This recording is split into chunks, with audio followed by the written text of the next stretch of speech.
The G20 consists of 19 countries plus the European Union and now the African Union. As the G20 presidency, South Africa invited 16 guest countries to participate in the G20 discussions, including especially a number of African countries and Africa's regional economic communities and financial institutions. All G20 members attended all the G20 related meetings throughout the year, except for one member country. It is regrettable that the United States of America, which is a founding member of the G20 and which takes over the presidency of the G20 from South Africa in 2026, chose not to participate in the G20 Leaders Summit and the final meetings leading up to that summit. It is even more unfortunate that the reasons the United States gave for its non-participation were based on baseless and false allegations that South Africa is perpetrating genocide against Afrikaners and the confiscation of land from white people. This is blatant misinformation about our country. We were most pleased that many organizations, businesses, and individuals from the United States participated in large numbers in G20-related activities such as the Business 20 Summit and the G20 Social Summit. South Africa valued their constructive and enthusiastic participation.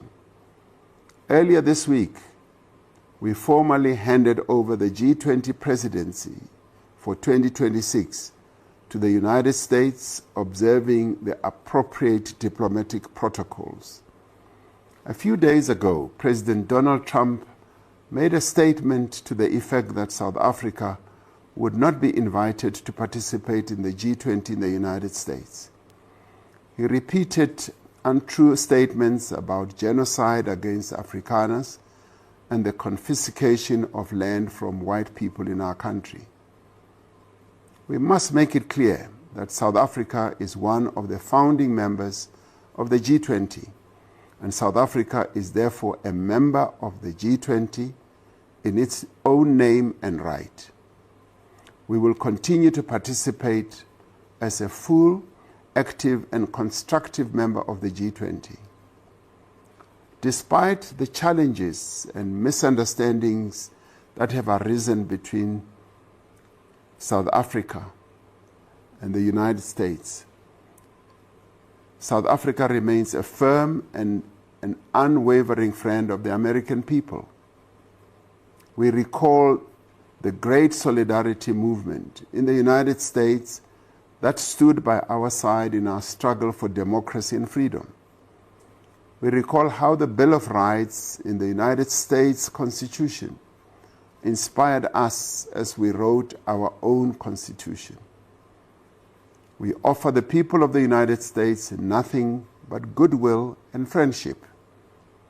We affirm our commitment to continue to engage in dialogue with the United States government and to do so with respect and with dignity as equal sovereign countries.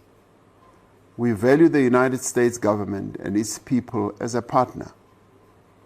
We have common interests, common values, and a shared wish to advance the prosperity and well-being of the people of both of our countries. As a country, we are aware that the stance taken by the United States administration has been influenced by a sustained campaign of disinformation by groups and individuals within our country, in the United States and elsewhere.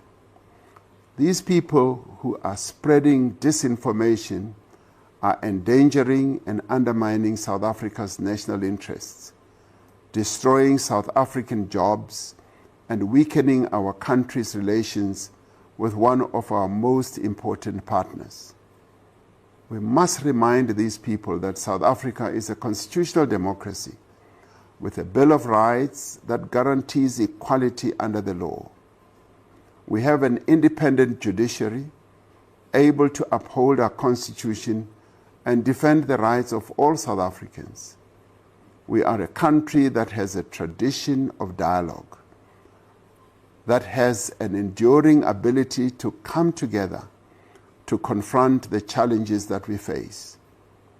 South African problems must be solved by South Africans themselves. We have now embarked upon a national dialogue where all South Africans from all walks of life, of all races and creeds, are invited to forge a new future for our country. We have determined, in the tradition of Nelson Mandela and other great leaders that have helped to build our nation, that no one must be excluded. Every voice and every perspective must be heard. And as we invite people to participate, we also invite those who are spreading misinformation about our country to bring their concerns and their solutions to the national dialogue. We must never allow others to try to redefine our country and cause divisions amongst us or dictate who we are as a nation. We know who we are. We are South Africans. We are defined by our ability to work together and to find solutions to problems that beset our country. We live together, work together, learn together, laugh together, even play together. We also pray together as we did today during the National Day of Prayer. We also mourn together. We celebrate together and face our challenges together. In the best and worst of times, we have stood together.